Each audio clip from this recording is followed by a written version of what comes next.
Hey, it's Kevin DeWitt here and welcome back to the Recording in a Home Music Studio course. In this video, we're going to be talking about audio interface settings.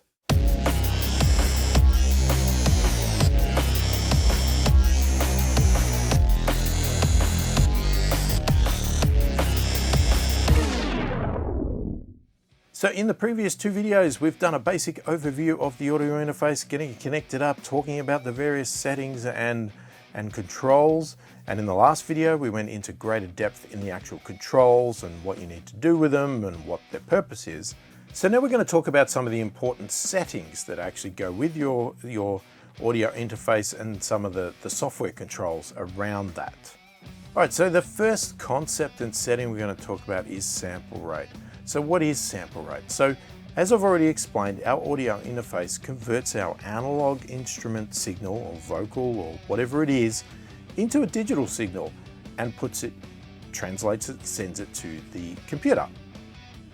Now, to do that, there needs to be a process of how to actually convert that analog signal, which is like a pure sort of waveform of various harmonics and whatever else, and convert that into something that is made up of digital ones and zeros and bits and all that sort of stuff that computers can actually understand.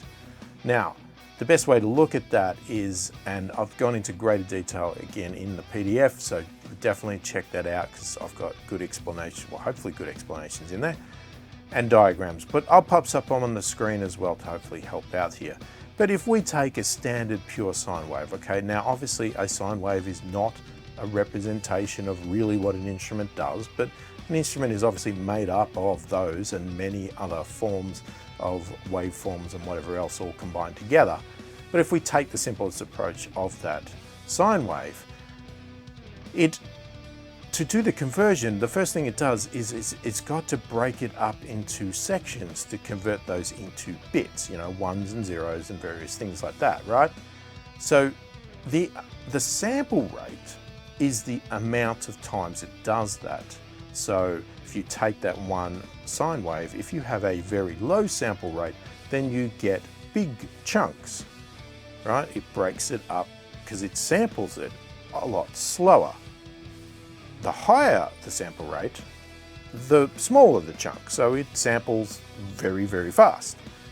And as you'll see by the diagrams, where it comes into play can be the conversion back. So it sort of shows the faster the sample rate, the more accurate the digital representation of the audio signal is.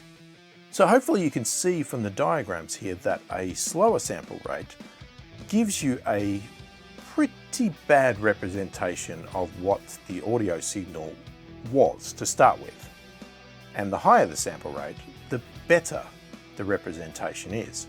So then the assumption is, well, surely we just go for the highest sample rate. Logically, yeah, that sounds great, but there is a compromise. The higher the sample rate, the more data that is stored, which means the files that it's recording onto your hard drive are a lot bigger. So there's a bit of a balancing act of pros and cons. You want a good sample rate, but you also don't want it to be extremely massive files. Now, there's also some very in-depth formulas about how the sample rate actually relates to the frequency spectrum, and that some people believe that going past a certain sample rate is of no benefit because the human hearing can't hear the frequencies that would benefit above. But then there's obviously a big argument. As I said, I'm not going to get into it, but there's a lot of people, especially people that claim to have golden ears and whatever else, that say that they can hear the difference between these different sample rates. And I'm not going to argue that they can't. Some people also claim that it depends on what you're recording. You'll usually find that very detailed orchestral type music will use a very high sample rate compared to, say, a rock song where the instruments are already distorted and very sort of rough anyway, that you might not go so high with it. Now, the other factor with the sample rate is that not only do the files get bigger the higher the sample rate, but it also causes a lot of extra processing on your CPU and your computer. So there's a big demand on your computer And if you have a slower computer, you might find that trying to record and then mix and everything else at those higher sample rates just does not work. It's just, your PC just can't handle it, and it just grinds to a halt. So that's another factor to keep in mind, that you need to find that sweet spot again with your equipment and how it can function with those sample rates. Now, there are a few standard style sample rates that most people will go to. Probably the most common one is 44.1 kilohertz. That's the one that I generally use. It is sort of like the accepted lowest level you would go. No one would go any lower than that. It is standard for CD replication and everything else. So that did become a sort of pseudo de facto, sort of standard there for a while. But people are now pushing that to higher levels and expecting to go higher levels. I'm still actually using 44.1 and I'm quite happy with it. I don't personally see the benefit for what I'm recording to go any higher. I have enough issues recording in a home music studio with the quality, the sound and everything else to justify those higher sample rates, because I just don't have the equipment that even needs to go to those finer details. And the songs that I'm doing just don't justify it either. As I said, orchestral type music in very high-end professional recording studios will generally probably use higher sample rates. So they might be looking at 192 kilohertz or 96 kilohertz, something like that. I think Blu-ray formats, they sort of push 88.1 kilohertz or whatever the standard is there, 88, I can't remember the exact number. You might do 48 kilohertz or something like that. And again, feel free to try some different settings yourself, see how things perform in your system. And audio interfaces also are limited to what they can do. So you might find some cheaper ones will not be able to do 192 kilohertz, but that's starting to become a little bit less common these days. Most audio interfaces can pretty much do all of those ranges, but I've never heard of anybody going above 192, and even 192 is probably the extreme of the extreme at the moment. As I said, I'm running at 44.1, I'm happy with that. Some people will do 48, which I think is sort of a DVD setting or Blu-ray setting, I can't remember. So a lot of movies will do that. And then you could go to 88, and then there's 96 and 192. They're sort of the standard variables that you'll go for, so feel free to try those out. But as I said, I use 44.1. All right, so I'm over in Cubase here, and I'm just going to show you in Cubase where we change the sample rate. So in our project here, we basically go across the project, because this can be done at the project level. And we go project settings, and you can see here we have some options. We have our sample rate. We also have our bit depth. So we can change our bit depth here, and we can change our sample rate. So in my case here, I've got it set to 44.1, but here's all the various options that you can set it to. So you can set it to any one of these, just pick your selection and click OK. Now it's saying unsupported sample rate at the moment just because of the way I record these captures, but the audio interface obviously does support it. So I think Windows is blocking this at the moment, but we can also change our bit depth here to 16-bit, 24, or 64-bit float, whatever. I just leave it as 24-bit. And we also have our file type here, which I just set to WAV file. And that's pretty much it. So you just set that for your project and you are ready to go. So the other key setting or feature is the bit depth, or sometimes known as bit resolution. Now this sort of goes hand in hand apart with the sample rate, except it's a different sort of style here. So this is the amount of bits that it has available to it in that conversion process. And generally that translates to the amount of variances in between the volume of each of the samples that are taken in the audio waveform. So again, hopefully I've got some diagrams here, and the ebook definitely explains it a lot better than what I am right now. But if you run at a very low bit rate, again, you're going to get very peaky sort of samples, right, in the volume peaks, in the change of the amplitude. And what that then is going to translate to is a sine wave that doesn't represent much of a sine wave at all. Now, what setting you use is actually, now somebody could argue with me here, but I've never heard anybody say anything else, but there really is no question what to use. You basically record in 24-bit depth or bit resolution. That's it. Nobody has ever stated doing anything else. Just set it to 24-bit and be done with it. Don't question it. You can question if you want. You can detail why that is, but it's the accepted bit depth that everybody uses. Okay, so when you are recording, when you are mixing, when you're doing all of that, your files are all running in 24-bit. Gives you the greatest amount of detail and the best sounding audio that you can get out of it. And this, as said, goes hand in hand with your sample rate, but are still independent. You could do different sample rates like 48, 44.1, 192, whatever, but still have your bit depth set to 24-bit. Now, the exception to that, or one of the exceptions to that, is when we are bouncing our songs out, generally, and sometimes people are bouncing out at 24-bit now for iTunes and various other things, but up until sort of recently, the standard has always been to bounce them out at 16-bit because that is the standard for CDs. CDs have a standard of 44.1 kilohertz with a 16-bit bit depth. So you might wonder, okay, well, why don't you just record and mix and master at 16-bit? Well, you can, but everybody still recommends doing 24-bit because there really isn't a major impact to your system. Most systems will handle it. Yes, the file sizes will be a little bit bigger again and all that sort of thing, but they're not at some extreme level that your system can't handle it. It's not quite as big a deal as it is with the sample rate. So everybody just expects, hey, let's just do it at the better quality, because when we bounce it down to 16-bit, we're taking a very good quality and just reducing it a little bit.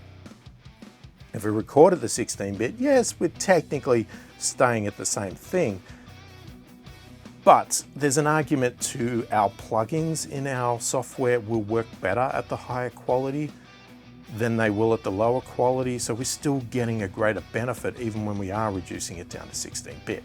Now, the only other time I have seen the bit depth changed is in an artistic way. So if you want to get a weird sort of sound, like you reduce an audio part down to 8-bit, you're going to get this sort of, it's hard to explain it, but you'll hear this weird digital sound. And you know, I've got a picture in the book that gives you a representation of what a 8-bit sort of graphic looks like. So if you imagine that graphic, that 8-bit graphic as audio, that's sort of what you're getting. You're getting this sort of glitchy, digital sounding, weird, robotic type thing that you can do. So you can drop it down to 8-bit for an artistic point of view, but it's not something you would do for any other reason than that. All right, so setting our bit depth. Now, I did already basically show this in the same section where I did the sample rate, but just to quickly cover it off again in case you missed it, in the project setup in Cubase, we have, as I showed before, sample rate, and here is our bit depth. Okay, so I have it set to 24-bit. We can change it to 16 if you choose, or any of these higher ones, but I just keep mine at 24-bit. Just select it, click OK. Project is now set to the right bit depth, ready to go and start recording. Simple as that. Okay, so the other important setting is the buffer size. So what is a buffer size? Okay, so as our audio is coming into our audio interface, it's being converted, it's being sent to our computer, and a computer needs to be writing it to a drive or something like that, it has a buffer, because a CPU needs to be doing multiple functions, okay? It needs to be running off and doing things for the operating system, it needs to be doing something else. So we have this sort of buffer where this audio is coming into, because our audio is real time, right? We can't just stop It just can't sit there and do nothing. The audio's coming in or even playing it. It's going out. It's going out real time. It needs to be playing in a way that you're hearing it. So it has this buffer so that it can pre-store so much data in there, so it can run away at times to do something else and then come back and empty that buffer out, and then, as in play it, empty it, play it, whatever, and then we fill it back up and that sort of thing. So it gives you this buffer that allows the computer to do other things in between the audio and still function, because if it was purely doing only our audio, then everything else in the computer would cease to work. It would just stop. It couldn't, the software couldn't run, nothing could run. So it needs to be able to do that. So why do we need to adjust it? Okay, now the downside to having a buffer size is latency. If we are playing an instrument that has, say, virtual sounding software on it, so we're actually playing it and listening through the computer, not in a way that I'm going to talk about next, but it's through the computer, you can hear, if you have a large buffer size, a clear delay. And the reason is because, as I said, it's storing it up beforehand and it's grabbing it. And if you do something on your guitar, the computer doesn't come back to get what's out of the buffer until a period of time. So this is where the latency comes in. If you have a very small buffer size, then the CPU knows it has to come back a lot more frequently to grab that data before the buffer fills, because the buffer is very small. Right, this is very hard to explain. Hopefully the book also helps explain this a little bit better as well. But because it's coming back more frequently to grab it, that means that it's also playing it back to you, say, more often. So it's more frequent and more real time. So then you might say, okay, well, we'll set the buffer size to the smallest it can be. But again, remember, the computer, the CPU, needs to be able to do other functions. So what happens is, if you set the buffer size too small, while it's constantly coming back to you to get that audio out of the buffer, it doesn't have time to do its other functions. So what happens is the software starts to fail, you get stuttering, you get popping, clicking, and you may even get crashes, entire crashes, where the software just dies and your recordings stop, because the CPU can't function, it can't do the other processes. It's too busy grabbing your data out of the buffer too much that it doesn't get the other jobs done. So when you're recording something that you need to be cautious of this latency, and because latency, if you've ever experienced it, makes it very uncomfortable to play, because you, say, strum the guitar and there's an obvious delay to hearing the sound back, and it's very hard to play with. I hate latency, I can't play with it at all. It just drives me insane. So you need to find that nice sweet spot. Okay, what you need to do is to be getting your buffer size as low as possible, but having your system actually operating reliably while it's at that level. So you might drop it down to, say, 64, a buffer size of 64, something like that. Try it out, see if the latency is okay. If it is, can the system handle it? Can it do all of its functions while it's at that setting? Now, if you find that you're having crashes or popping, clicking, just horrible experiences there, then push it up, go up to 128, 256, something like that. But what you're going to find is, as you go up in level, latency is going to increase, it's going to start to feel more uncomfortable, and you might need to find that balance there. Now, again, I'm going to talk about a setting potentially that your audio interface will have that will get rid of that issue in a minute. Now, so the other thing is then you might go, okay, well then why do we have a large buffer size setting? Where that comes into play is, say, not necessarily in the recording side, but more, say, in the mixing side. Okay, now I'm not recording instruments. I'm not too concerned about latency, because when I hit the play button to listen to my song, to mix it, I don't really care if there's a slight delay when it starts. Right? To me, it's no big deal. It'll play, it'll sound great. It just has a delay between me pressing play. But what the advantage is that I can then load up lots and lots of very demanding plugins and features and things like that in my software, and the CPU can handle it. It can play the audio as well as do the processing that those plugins need to happen. Now, if I have my buffer size set really low and I start putting lots of heavy demanding plugins on, you'll find that it will not function. It'll start crashing and dying and spluttering and cracking and popping because it just can't play the audio back smoothly while processing the demands of those plugins. So I generally find that I have two approaches and two settings. I will have a buffer size setting that I use for recording, which is a low setting. I might say it's 64, okay? And when I'm mixing, I'll have another setting, which might be 1024, sort of the other extremes of the realm. That way, I get everything I want, all right? I get a low latency system when I'm recording, and when I'm mixing, I get a very reliable system, which has a high latency, but it's really reliable. The CPU has plenty of time to do the processing it needs to do. So you need to determine those two settings for yourself in your function, and you might find that you may have such a powerful PC, you don't even need to change. You may be able to do all of your mixing at a setting that is the same as your recording. All right, so setting the buffer size in Cubase. Now, you might think that it's under project settings, but it's not there. The other place to generally look for settings would be in Studio Setup, and you'd go to your VST Audio, which shows your audio interface, etc. But there is some options here, but there's not a direct setting to adjust the buffer size, even though it shows the latency right there on the screen. So in my case here, I need to go across to my actual audio interface, right? So here we have my UAD setup, and if I go into settings, you can see here the buffer size. So at the moment it's set to 1024, and we can adjust that to 64.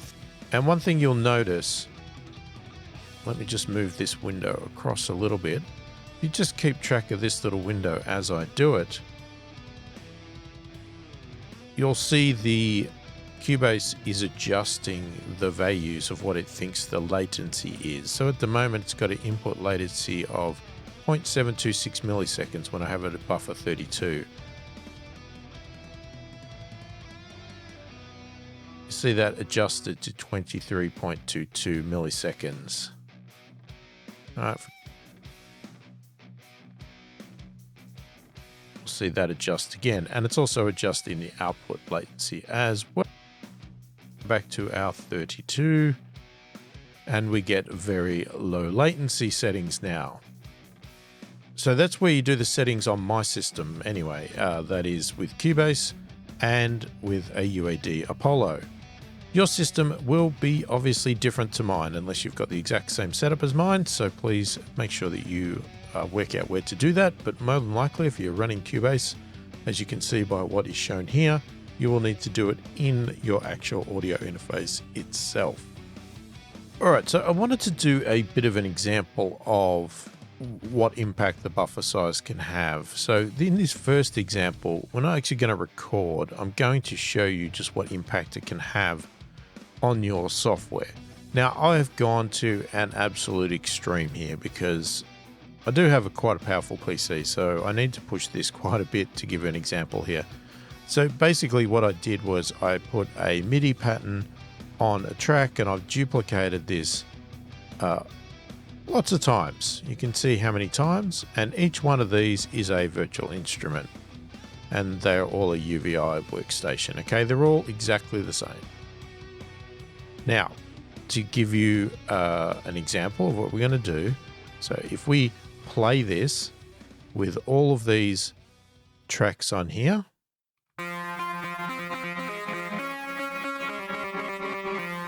okay, it plays fine, right? Seems okay.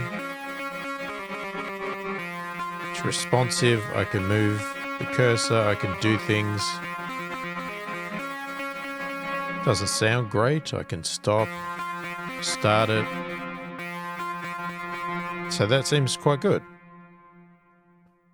So now if we drop this down, let's take a little second to change over. All right, we're still going okay. All right, I could stop, start. No problems again.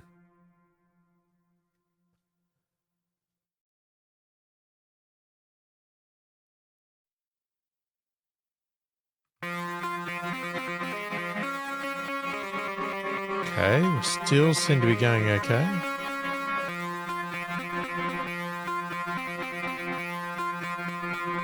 All right, so far so good. Now, so let's get down to 256.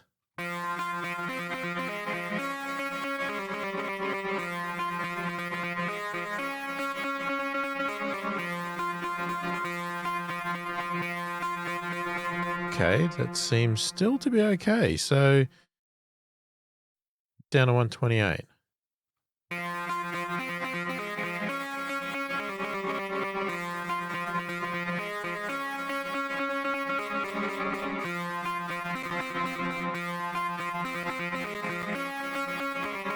All right, I'm starting to hear a bit of crunchy.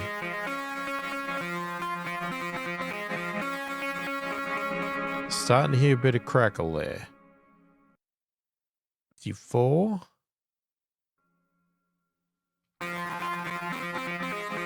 Okay, we've really lost it now.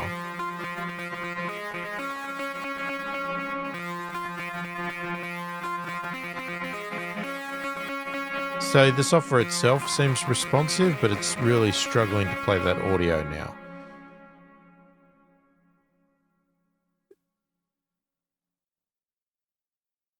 So if we actually now, let's say we disable some of these tracks.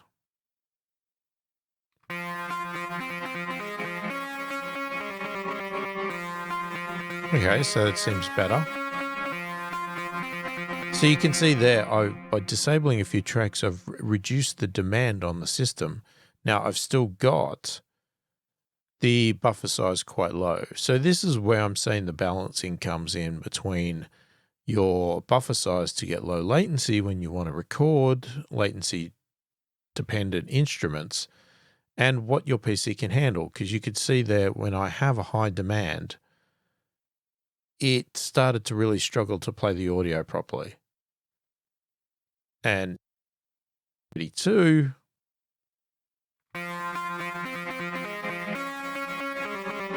you can hear that's crackling there already. Now, if I bring in these tracks again,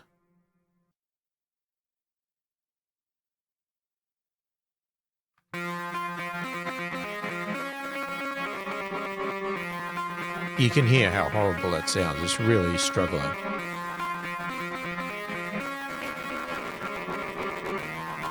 And the more I do, the worse it gets.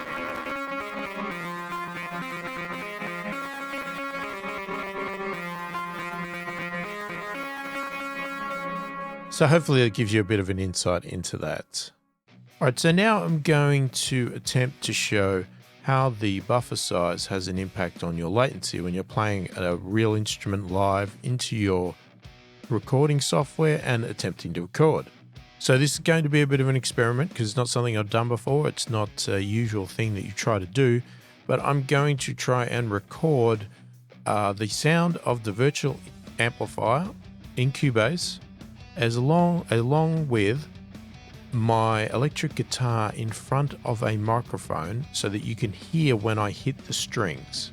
Okay, so we should have combined the sound of me hitting the strings with the sound of the virtual amplifier playing the actual sound that I'm trying to record. And with any luck, what we're going to hear is a massive difference between when we have a low buffer size and when we have a higher buffer size. All right, so let's start off with a low buffer size. So this would be a comfortable amount of latency for me to be able to record with. And then we will switch over to a high buffer size, which would be very uncomfortable for me to play and record. And we'll see if we can get that in this video to demonstrate it.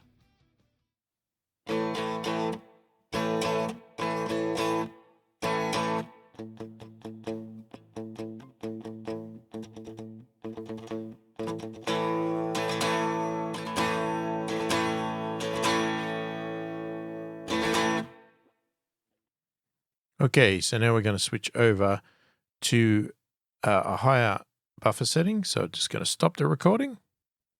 Okay, so I'm going to switch it up to maximum extreme here. We're going to go to, so I've got to set to 2048 and we'll hit record again.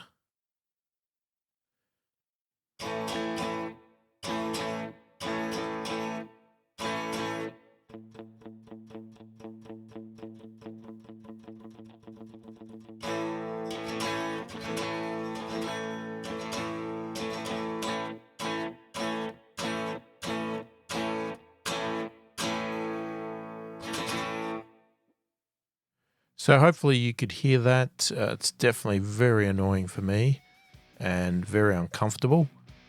So hopefully it gives you a good idea of the impact of the buffer size on the latency. Okay, so the last setting that I'm going to talk about, and look, there's other ones as well, but these are the main ones. The last setting I'm going to talk about can be different on different audio interfaces or different systems. Okay, so you will need to see what yours has and what yours doesn't, if it supports it at all or doesn't support it. And what I'm talking about is in my system, I have something that's called like direct monitoring. And this gets rid of the latency issue. Okay, because what it does is it's not playing the audio out of the computer. What it does is it plays the audio. So let's say I put my headphones on, I'm going to record. I hit play on my computer, it's playing back my drums or whatever I've already recorded. That's coming from the computer.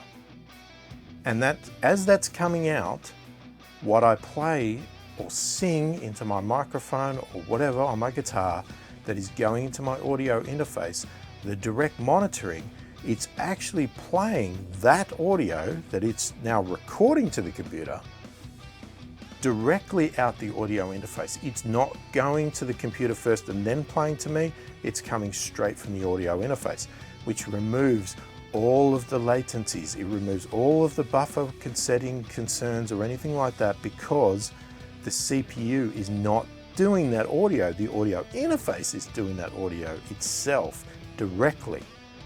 So you're getting the best of both worlds there. Now, if you do use that feature, you need to make sure that you mute the track in your software that you're recording that track to, because otherwise the computer, if it's not muted, will also try to play it back and you'll hear an echo, because you'll hear your direct and you'll hear the one coming from the computer. Now, where you cannot use this feature is, as I described in the previous little conversation, where if you are using virtual amplifiers or plugins or anything like that that's running in your recording software to generate the sounds, you cannot do this direct monitoring, right? It just can't work. The direct monitoring is based on the fact that it is just passing out the audio that is coming into the input. So if you have plugged your guitar or your bass direct into the audio interface, that's all it can play out, is the direct sound. So if you're reliant on a virtual amplifier in your software, then the PC has to play that. So direct monitoring cannot do that function. Your PC needs to do it, which means then the latency is an issue and you need to set that buffer setting correctly. Now, if you have an audio interface like I do, which is a UAD audio interface or something similar like that, it has its own CPUs inside of it. And what it can do is actually have virtual amplifiers in the audio interface, so that then you again remove that latency, because you can have it direct monitoring, because the audio interface is actually doing that virtual instrumentation. So that is an exception to that rule, but that is dependent on you having a special audio interface like a UAD that can run its own virtual software inside of it and not rely on the computer. Now you will see as we get through the recording process that in my case here, I have an external amplifier for my guitar, which is a Kemper. So it's, it's an effects unit basically. It's not a real amp, it's pretending to be an amp. But because it's external to all of the units, it's making the sound. And then it's plugged into the audio interface. So I can get that direct monitoring because the sound is already outside of the audio interface. As I said, the only time this does not work is if the sound is actually being performed by the computer itself. Then you're going to be reliant on the buffer size and the latency to be set correctly. All right, so in my system here, when I am using direct monitoring, what I need to do is a couple of things. Okay, so there's not a particular setting that actually turns direct monitoring on. Direct monitoring is just on by default with the UAD Apollo. But what we need to make a decision of is what do we want to listen to? So if, for instance, we wanted to hear what is coming from the recording software because we're using a virtual instrument, then in that case, what I would do is, let's say the Kemper here is our guitar. I would mute this track here so that I cannot hear it from this console. And then I would turn on this monitor button for the amp channel on this track so that any sound coming through from my guitar will come out the headphones or whatever so I can hear it, but it's coming from here. It's not coming from the console. Now the opposite, where we're talking about direct monitoring, where I want to remove any chance of latency, I'm not using a virtual instrument, I'm using, an external effects unit or an amplifier like Kemper or a real amp, then what I want to do in that case is I want to unmute this channel. So now I'm listening with my headphones to the audio directly coming into this audio interface, right? So there's no latency. It comes straight into the audio interface and straight back out to my headphones. But if I leave this channel here with the monitor on, then I'm going to get an echo because I'm also going to hear this as it's being played. And because of the buffer size and there just being an inherent latency when you are recording to a computer, you are going to hear an echo because it is going to obviously not be exactly in sync. So in Cubase, I have two ways to actually do this. One is I could turn the monitor button off, and that way I will not hear the sound of the guitar at all coming out of the software, and I will hear it only through my UAD console when I've got that unmuted. The other option is I could also mute the track, and if I mute the track, it does pretty much the same thing. It still records, it's just muted, you won't hear it at all. So either option works fine. I haven't found any negative impact from either approach, so it's definitely whichever you prefer. And depending on what software you have, you may have to use, the mute over the monitor button or something like that. I don't know. It's going to depend on your software and how it functions, so definitely try that out. But you just don't want both playing sound because that's going to be very awkward and very uncomfortable. So hopefully I've explained the settings enough to get an understanding of how to do this. As I said, further in the videos, we're actually going to go through the process. So don't be too alarmed if anything is going above your head right now. But if there is any questions, please feel free to ask them in the comments so that we can discuss them for your particular setup and your particular needs, or anything you did not understand, because I want this to be crystal clear, okay? As I've stated all along with these videos, that I'm expecting or wanting you to be following along with my videos and with the actual recording section when we get to it to create your song. So if you don't understand anything, and you're not going to get very far. So I don't want that. So please feel free to ask any questions, no matter what they are, in the comments, right? There is absolutely nothing considered a stupid question to me, right? We are all here to learn from basically nothing. We are in a home music studio. There's no expectations that anybody is meant to know anything.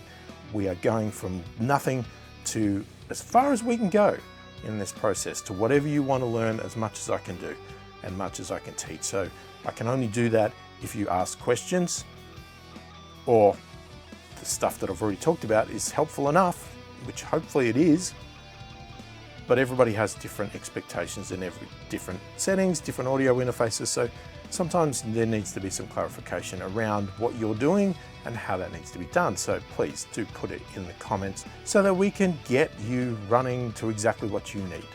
So hopefully this video has been helpful. Thank you for watching, and I will catch you in the next one.